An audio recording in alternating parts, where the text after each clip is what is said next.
Bismillahirrahmanirrahim. Assalamualaikum warahmatullahi wabarakatuh. Waalaikumsalam warahmatullahi. Alhamdulillahirabbil alamin wa bihi nasta'inu ala umuri dunya waddin. Wassalatu wassalamu ala asrafil mursalin wa ala alihi wa ashabihi ajmain amma ba'd. Teman-teman insyaallah dirahmati Allah Subhanahu wa taala. Pada kesempatan hari ini saya ingin ngobrol santai. Saya tidak lagi sendirian, saya ada teman ngobrolnya lagi. Itu bersama Ustaz Soleh Abdurrahman. Mungkin pada kesempatan kali ini, kalau dilihat dari gelar antum itu sebagai guru. Sebagai guru pasti mengerti tentang pendidikan. Itu adalah ahli antum, bagian daripada antum. Mungkin untuk ada awalnya, Ustaz, mungkin jelaskan maklumat antum terkait pendidikan. Ya, mungkin langsung dijelaskan, Ustaz. Insyaallah, ini pertanyaannya berat ini. Ya, jadi pendidikan itu kalau menurut saya ini pendapat secara bebas ya.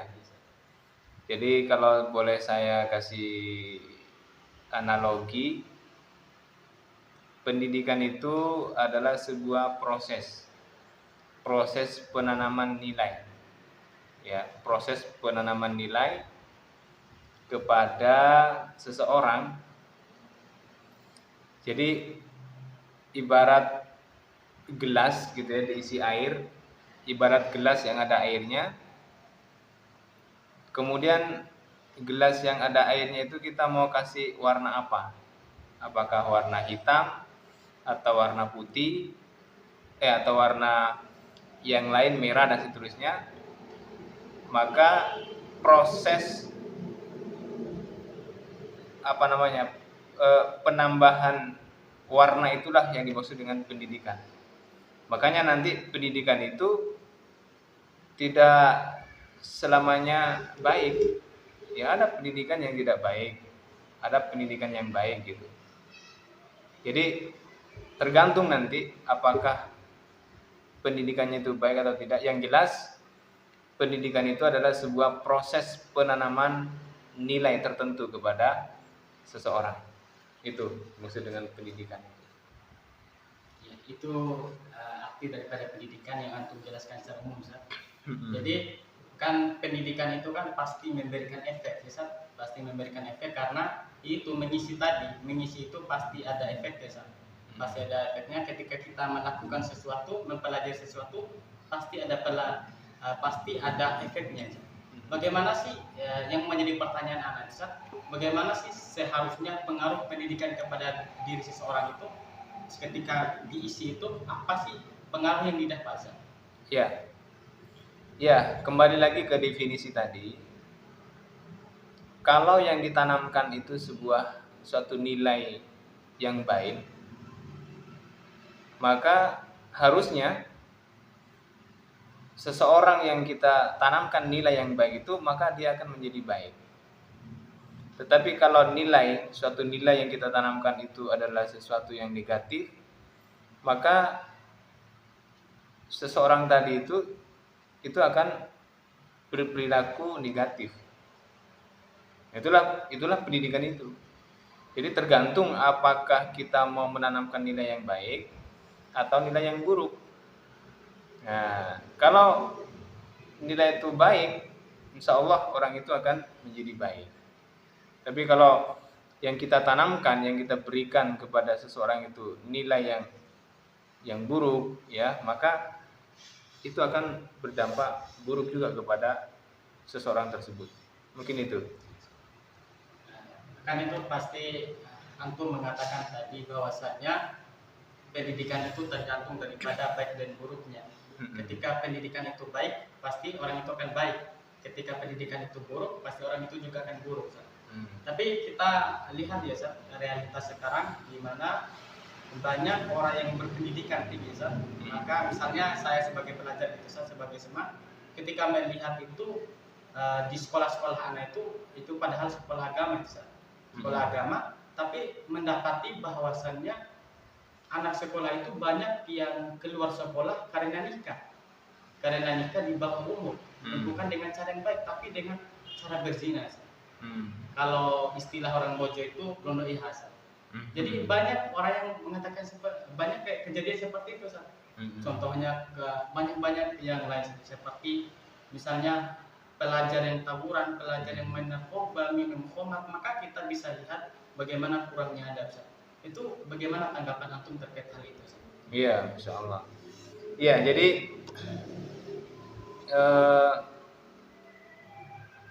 satu hal ya yang harus saya sampaikan.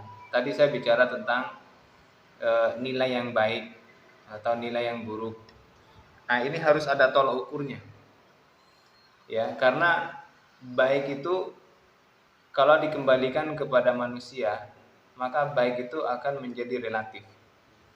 Bisa jadi baik menurut saya, belum tentu baik menurut antum.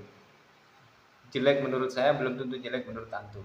Maka maksud saya tadi itu, baik itu tolak ukurnya adalah syariat Islam. Ya. Karena kan ada ayat mengatakan ya di dalam Al-Qur'an, wa asa an takrahu syai'an wa huwa khairul lakum, wa asa an tuhibbu syai'an wa huwa syarrul lakum. Bisa jadi kamu membenci sesuatu padahal sesuatu itu baik bagi kamu, dan bisa jadi kamu menyukai sesuatu padahal sesuatu itu buruk bagi kamu. Wallahu ya'lamu wa antum la ta'lamun. Allah itu Maha mengetahui sedangkan kalian tidak tahu. Jadi baik dan buruk itu harus kita sepakati tidak berasal dari manusia penilaiannya, tetapi berdasarkan syariat Islam. Nah itu disclaimernya ya. Baik dan buruk harus sesuai dengan syariat Islam, bukan sesuai dengan kita manusia gitu. Karena kalau sesuai dengan manusia maka akan sangat relatif, tergantung orangnya, tergantung background pendidikannya gitu ya. Yang kemudian yang kedua terkait dengan realitas sekarang ini. Jadi kalau kita berharap menghasilkan pendidikan itu menghasilkan sesuatu yang baik. Nah, ini yang menjadi problem sampai sekarang ini. Ya. Tadi misalkan antum mencontohkan anak pelajar sekarang itu berhenti sekolah karena misalnya tadi londo IH ya. Iya. Itu sebenarnya kompleks. Ya. Kompleks masalahnya gitu. Jadi kita nggak bisa hanya melihat satu aspek saja. Mengapa anak itu berhenti sekolah? Karena tadi pergaulan bebas ya. Itu nggak bisa kita hanya menuduh atau hanya menyimpulkan satu aspek saja, misalkan di sekolah gitu. Jadi menurut saya ada 3 hal, ada 3 aspek yang harus baik, maka anak itu nanti akan menjadi baik. Ya, yang pertama adalah di rumah. Ini aspek pertama nih. Jadi anak itu pertama kali kan mendapatkan pendidikan itu kan di rumah. Nah, jadi sejak dia lahir, anak itu yang menjadi gurunya adalah ibunya. Yang menjadi gurunya adalah bapaknya. Nah, kalau di rumah itu dia mendapatkan nilai-nilai yang baik tadi, maka kelak ketika dia besar, insya Allah dia akan menjadi anak yang baik. Ya, makanya dilihat nanti bagaimana pendidikan yang diberikan oleh ibunya, oleh bapaknya gitu. Makanya dikatakan seorang ibu itu adalah madrasatul ula di rumah itu. Jadi di rumah itu adalah sekolah pertama seorang anak. Nah, ini kalau dibahas ini luar biasa di rumah ini. Ini banyak sekali hal-hal yang tidak ideal sekarang di rumah. Ya, pertama ibunya nggak ngerti pendidikan, nggak tahu caranya bagaimana menanamkan pendidikan kepada anaknya gitu ya. Banyak sekarang itu suami istri itu hanya bisa bikin anak, hanya bisa bikin anak, tapi tidak paham, tidak mengerti bagaimana caranya mendidik anak itu supaya menjadi anak yang baik, anak yang soleh-soleha gitu ya. Ini sangat-sangat memprihatinkan sebenarnya kondisi ini. Ya. Jadi hal pertama yang harus tuntas ya di rumah itu pendidikannya. Ya, makanya banyak sekarang itu pengaruh negatif di dalam rumah itu, yang itu nanti orang tuanya kaget sama anaknya. Kok anak saya jadi nakal gitu kan gitu ya.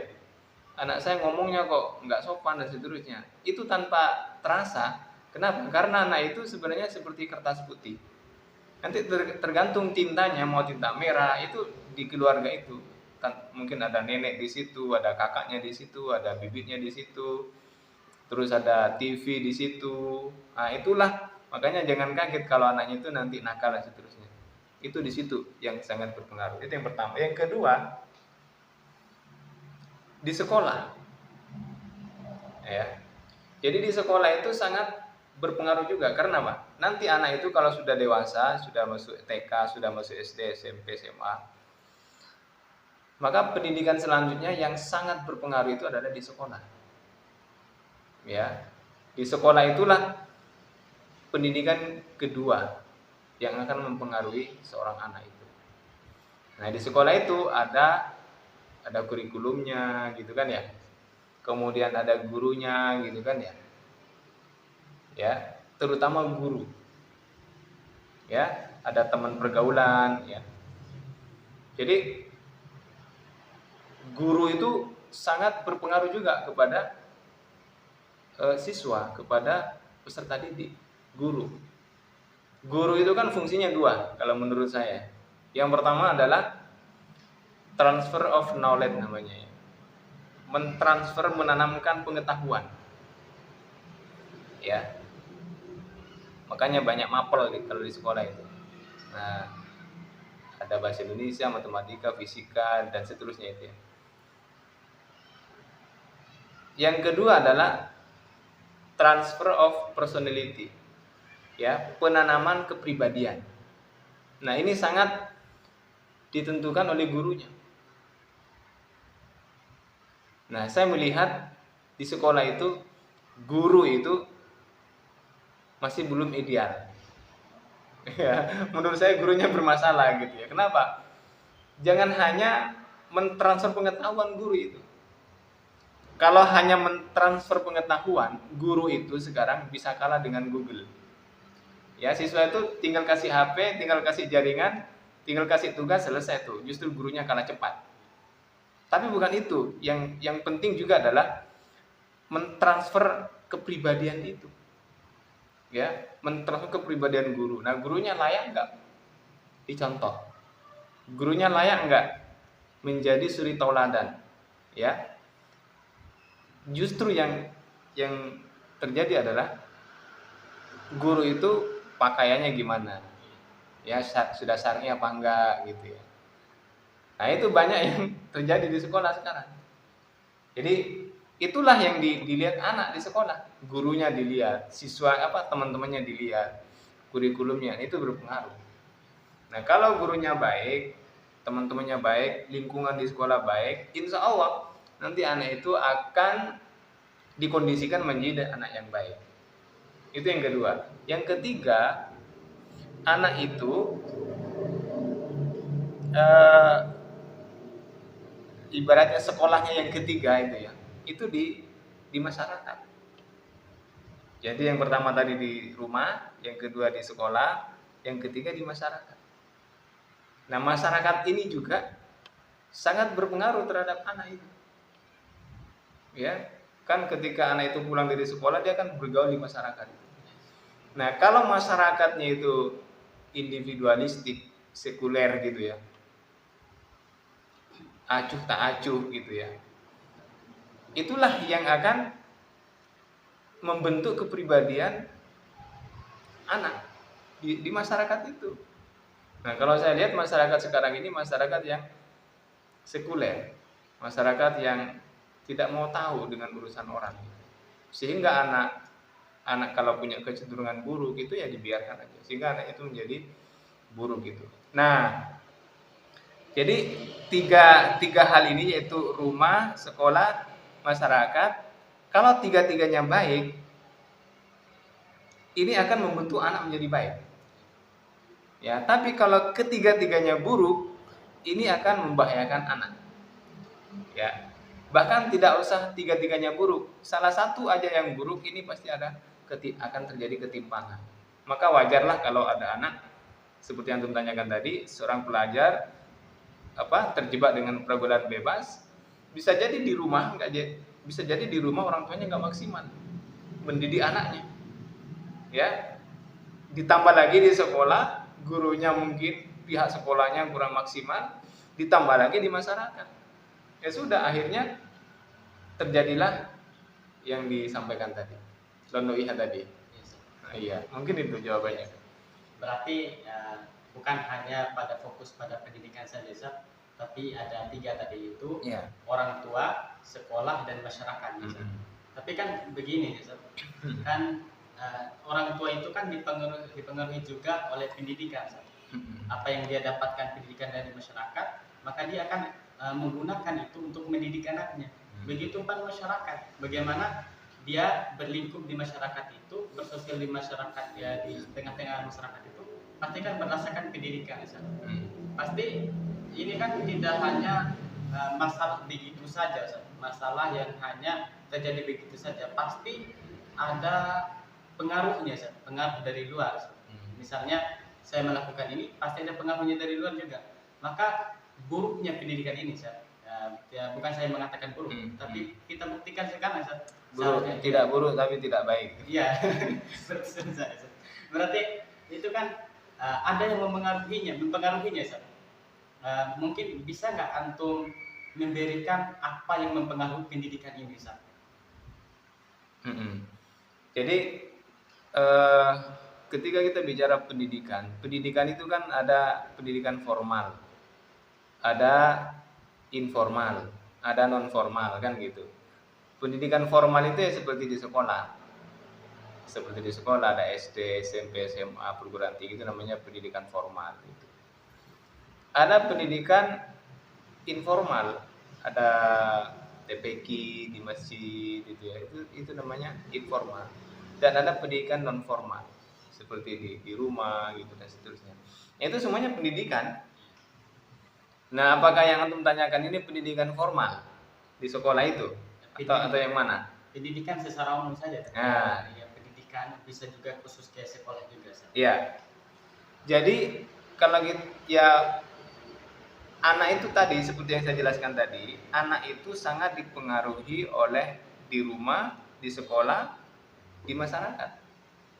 Nah, kalau tadi di rumah, memang seorang ibu itu dia akan mendidik berdasarkan pengetahuannya. Ya, makanya ini yang sangat menurut saya ini benteng pertahanan yang tidak boleh tidak. Boleh saja mungkin negaranya tidak memiliki sekolah yang bagus, yang baik, bisa jadi, ya, bisa jadi di masyarakat, tapi di rumah itu tidak boleh tidak.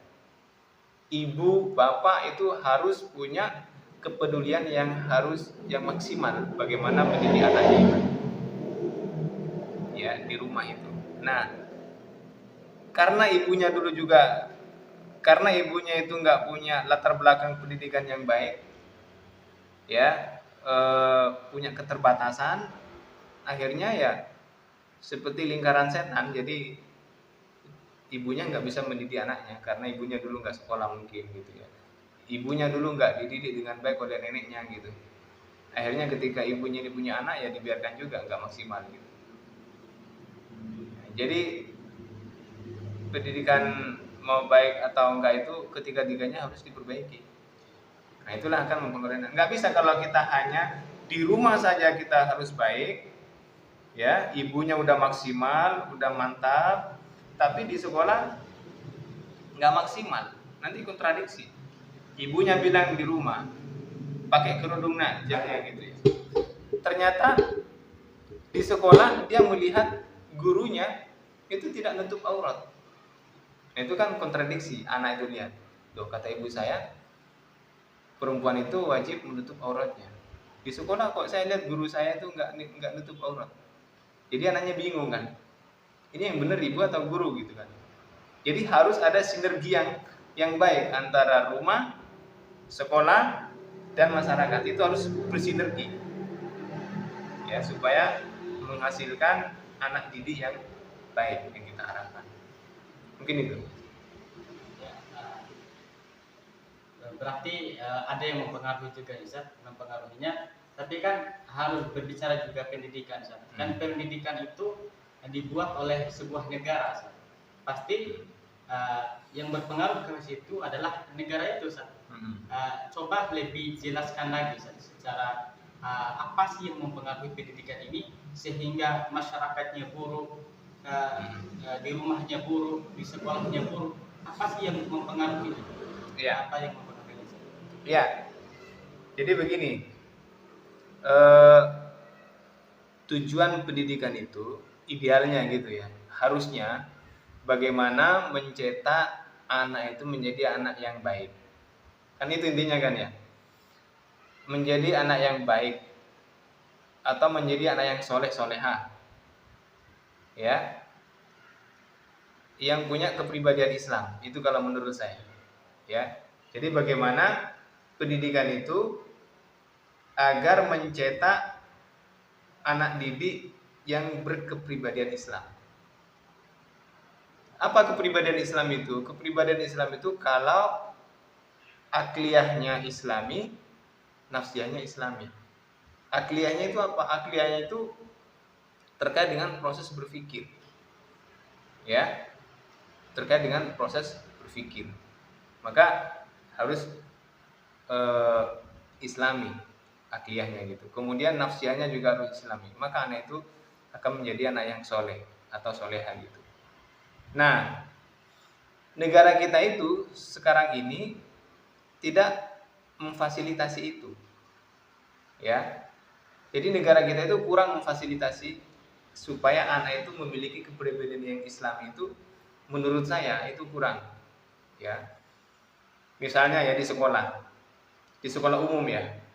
Di sekolah umum itu sangat minim kan pelajaran agama itu. Bahkan satu minggu itu hanya mungkin 2 jam. 2 jam ya pelajaran agama itu ya.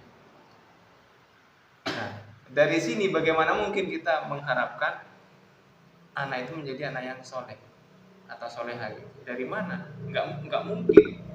Ya, sangat mengecewakan itu kalau orang itu kemudian berharap anaknya nanti menjadi anak yang soleh-soleha tetapi disekolahkan di sekolah umum di mana pelajaran agamanya sangat minim. Itu pun yang minim itu pun yang hanya 2 jam seminggu itu kan sangat-sangat tidak memadai. Ya, sangat-sangat tidak memadai pelajaran agamanya. Jadi negara kita ini memang tidak didesain, ya, tidak mendesain maksud saya. Ya, sistem pendidikannya itu tidak mendesain agar kelak lahir ya peserta didik yang memiliki kepribadian yang Islam. Artinya dia menjadi anak yang ya materialistik. Ya. Materialistik itu artinya dia hanya mengejar materi. Itu udah pasti. Kemudian anak itu hedonistik. Ya, hidupnya foya-foya gitu ya. Kemudian individualistik. Itulah output dari sistem pendidikan kita sekarang. Ya, kenapa? Karena negaranya memang tidak mendesain anak itu menjadi anak yang bertakwa, anak yang takut kepada Allah Subhanahu wa taala. Ya. Itu yang terjadi. Jadi negaranya tidak mendesain menurut saya. Mungkin itu. Ya, berarti dari kesimpulannya itu bahwa negara itu sangat berpengaruh dan negara ini tidak mendesain. Tapi kan di lain hal juga kan ada sekolah aliyah itu kan seperti madrasah aliyah negeri. Dan saya juga masuk aliyah. Banyak pelajaran agamanya. Tapi juga tidak berpengaruh sekali lagi. Ada yang nikah, ada yang keluar nikah, putus sekolah, dari bahasanya tadi itu rono ihazan. Itu kan sudah ada, saya lihat itu di aliyah, ada pelajaran akidah akhlak. apa yang kurang? Ilmu tafsir, Al-Quran dan hadis itu sudah banyak lagi, Ustaz. Sudah banyak pelajaran agama Ustaz. Tapi kenapa sih tidak berpengaruh, Ustaz?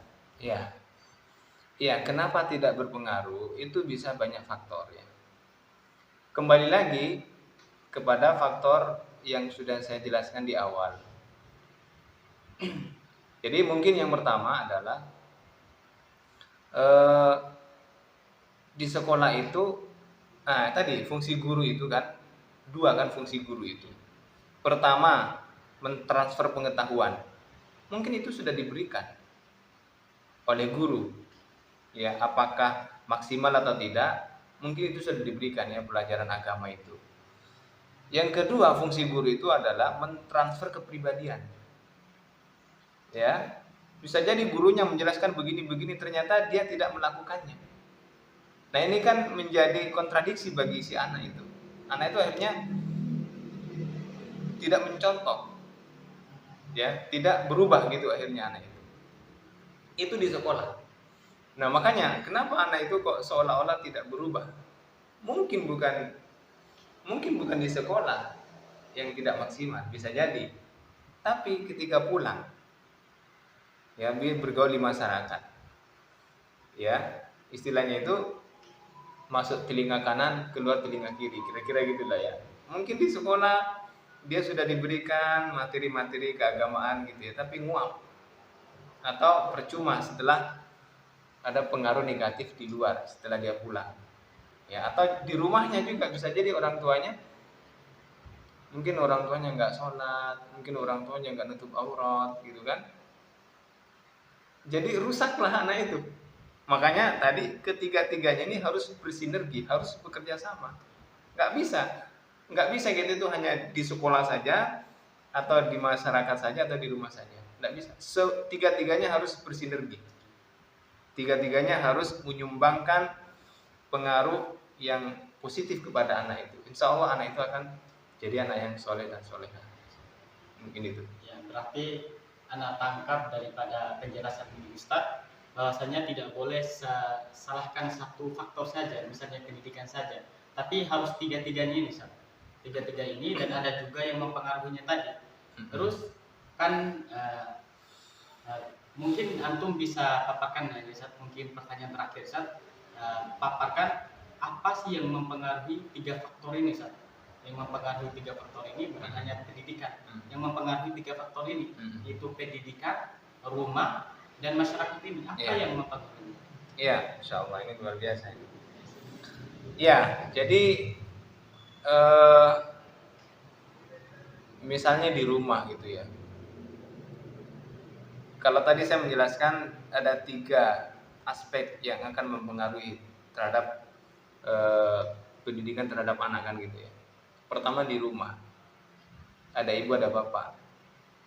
Tetapi kalau kita perhatikan secara serius dan sungguh-sungguh gitu ya. Kalau sekarang ada ibu bapak kurang maksimal dalam mendidik anaknya, kalau menurut saya itu tidak bisa disalahkan 100%. Ya, seorang ibu, seorang bapak itu. Kenapa dia nggak maksimal? Pertama, mungkin tidak punya pengetahuan bagaimana dia mendidik anak itu. Tidak punya. Kenapa nggak punya? Dulu dia tidak dididik juga dengan baik, ya, oleh orang tuanya, oleh neneknya. Kenapa neneknya? Karena neneknya juga dulu nggak sekolah dengan baik, ya. Nah, di saat yang lain, di saat yang bersamaan, orang tua sekarang itu kan banyak pekerjaan, ya, pagi-pagi udah pergi ke Doro, ke gunung, ya, nggak sempat mendidik anaknya gitu ya. Bapaknya apalagi ya, insya Allah itu. Jadi nggak sempat mendidik anaknya itu. Anaknya itu diserahkan kepada TV. Jadi TV orang tuanya gitu, disuruh nonton TV, disuruh nonton apa, disuruh main HP gitu. Nah, maksud saya di sini perlunya peran negara. Ya, apa maksudnya peran negara? Ya, negara itu harus menjamin bagi keluarga ini agar mampu mendidik anaknya dengan baik. Apa yang harus dijamin? Pertama, kesejahteraannya harus dijamin oleh negara, supaya ibu ini tidak habis waktunya untuk mencari nafkah. Ya, habis waktunya dia tidak ada di rumah, harusnya dia mendidik dengan maksimal di rumah anaknya supaya menjadi anak yang baik gitu. Ibunya juga harus dipinterkan, dibikin pinter. Ya, harusnya kan begitu. Bagaimana ibu itu akan mendidik anaknya dengan baik dia nggak punya ilmunya? Kenapa nggak punya ilmu? Karena nggak sekolah. Kenapa nggak sekolah? Karena mahal atau sulit untuk mengakses pendidikan dulunya kan gitu. Nah, ini menjadi lingkaran setan. Nah, ini harus diputus. Yang bisa memutus ini hanya negara. Nah, negara harus memfasilitasi orang tua. Gimana orang tuanya itu mungkin kalau sekarang ya di training, dikasih pendidikan gratis, dikasih ya gimana caranya supaya orang tua itu tidak sibuk, ya, supaya fokus. Berarti ada faktor ekonomi di sini. Ya, ini kajiannya bisa merembet ke faktor ekonomi. Nah, sekarang kalau orang tuanya miskin, ya negara abai gitu ya, negara nggak ngasih perlindungan yang baik, ya, kemudian tidak memberikan kesejahteraan, pelayanan yang tidak maksimal kepada rakyatnya, nanti banyak sekali keluarga itu yang tidak maksimal mendidik anaknya. Akhirnya anaknya, pertama kali anaknya itu rusak di dalam rumah. Yang kedua, di sekolah. Ini juga sebenarnya tanggung jawab negara. Nah, gimana sekolah itu supaya menyelenggarakan pendidikan yang baik? Kurikulumnya gimana? Nah, ini harus dibahas juga ini. Mungkin dalam waktu yang lain ya. Kurikulumnya harus baik. Dan itu tanggung jawab negara. Termasuk bagaimana guru-guru itu jangan hanya pinter ngasih ilmu. Itu tadi, transfer of knowledge tadi. Tetapi gimana kepribadiannya itu, tingkah lakunya itu juga harus wajib dicontoh. Harus baik juga. Nah, yang ketiga adalah di masyarakat. Nah, ini semuanya, tiga-tiganya ini tergantung negara. Kalau negaranya abai kepada keluarga, abai kepada pendidikan di sekolah, abai terhadap masyarakat, maka sampai kapanpun anak itu akan menjadi anak yang bermasalah. Jadi negara ini punya tanggung jawab besar. Kalau negaranya itu punya kepedulian, ya, maka insya Allah 3 komponen tadi, rumah, sekolah, masyarakat, itu akan melahirkan anak didik yang soleh dan soleha. Jadi ini tergantung negara. Ya, nah sekarang negaranya tidak didesain itu, tidak didesain bagaimana memiliki output peserta didik yang baik itu, karena negaranya sekuler. Nah, solusinya negaranya harus tidak sekuler. Gitu. Berarti ya, kalau kita berbicara masalah dari 3 masalah tadi merebet juga ke ekonomi. Kalau kita berbicara ekonomi lagi merebet ke lagi yang lain, berarti banyak lagi. Berarti yang memutus semua ini berarti harus negara, Iya. Karena mempunyai kekuasaan gitu, Iya. Jadi yang mempunyai kalau bisa dikatakan dalam keluarga itu adalah pemimpinnya atau suaminya, kan setiap permasalahan itu kan pasti ada solusinya. Kalau permasalahan tanpa solusi maka akan menambah masalah. Mungkin ada solusi yang antum berikan, Ya, solusinya mungkin bisa kita lihat mungkin di dalam ayat Al-Quran ya. Allah Subhanahu Wa Taala mengatakan, afatu'minuna bi ba'dil kitabi wa takfuruna bi ba'd. Faman yaf'al dzalika minkum illa khizyun fil hayatid dunya. Jadi apakah kalian mengimani sebagian Alkitab atau mengkufuri sebagian? Faman yaf'al dzalika minkum illa khizyun fil hayatid dunya. Tidak ada balasan yang demikian kecuali khizyun fil hayatid dunya, kenistaan di dunia. Jadi di dalam ayat ini ada larangan dari Allah Subhanahu Wa Taala kepada kita untuk mengambil sebagian dari Al-Quran itu, kemudian tidak mengambil sebagian yang lain. Artinya kita tidak boleh milah ayat itu.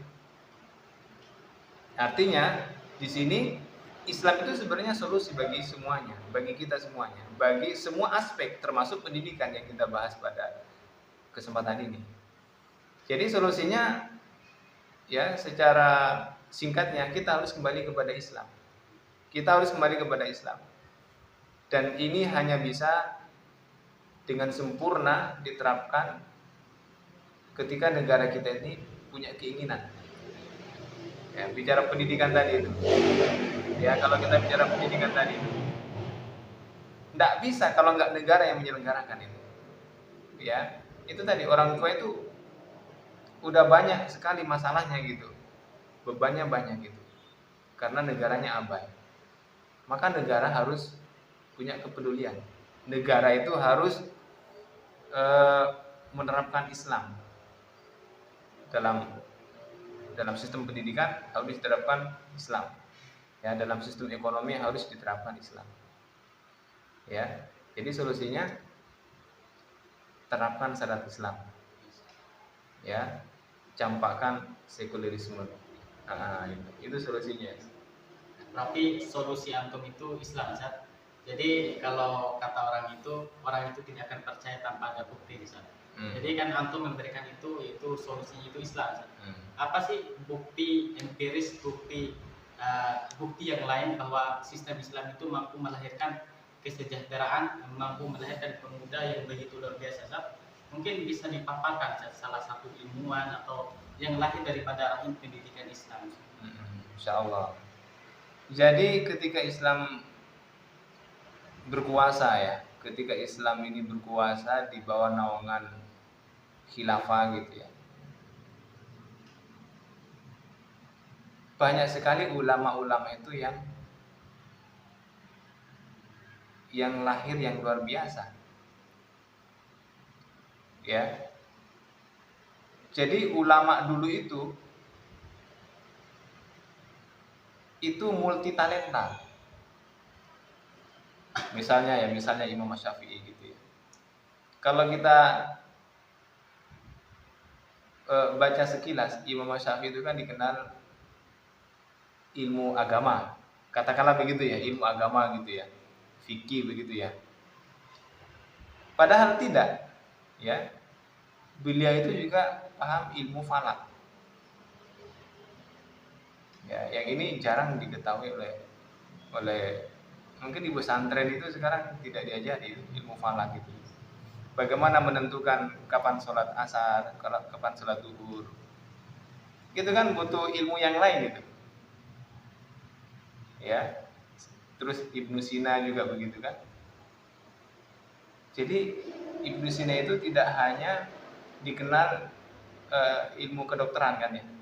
Tapi beliau itu juga masalah fikih, masalah ilmu Islam lah kira-kira gitu. Oh itu nggak ada bandingannya dengan dokter-dokter sekarang. Ya, jadi itulah Islam itu melahirkan ya pelajar yang paham agama dan juga paham masalah ilmu kehidupan. Itu sekarang nggak ada tuh. Jadi sekolah sekarang itu kalau orang itu pintar matematika ya dia hanya pintar matematika aja, ilmu agamanya nihil. Kalau dia dokter dia paham ilmu kedokteran aja tapi ilmu agamanya nihil. Kalau dulu enggak.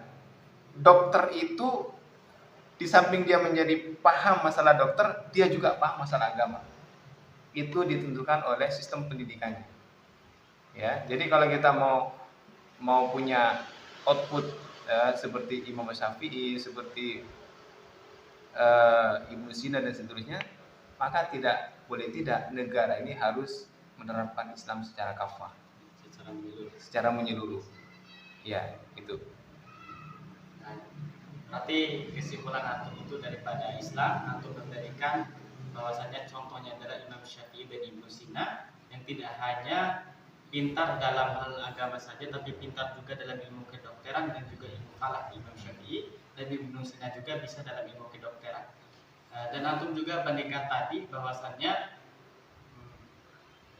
pendidikan sekarang itu mungkin ya saya lihat juga dari pengalaman anak langsung juga melihat, maka aneh gitu Ustaz, ketika kita menanyakan kepada guru matematika terkait tentang Islam, maka kan kita dianggap orang yang aneh gitu.